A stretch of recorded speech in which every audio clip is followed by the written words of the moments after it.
By and large, data visualization or data analysis is divided into two categories. First is the exploratory data analysis, and second is explanatory data analysis.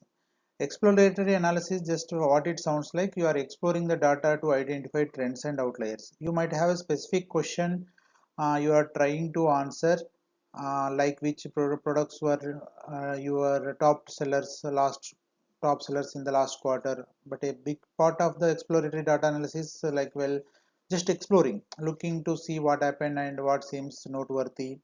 A lot of marketing reporting falls under the heading of exploratory analysis.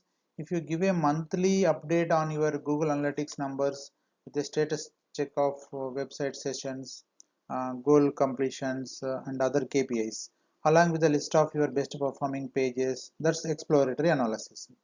And then comes the explanatory analysis. Explanatory analysis is the step beyond exploratory. Instead of explaining what happened, you are more focused on how and why it happened and what should happen next. In most cases, communicating that to the necessary decision makers and stakeholders.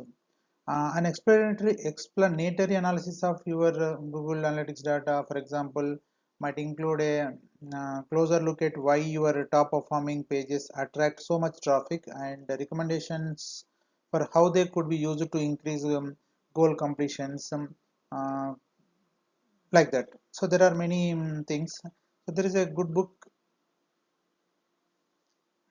That book title is Storytelling with Data, written by Cole Nussbaumer Knopfler.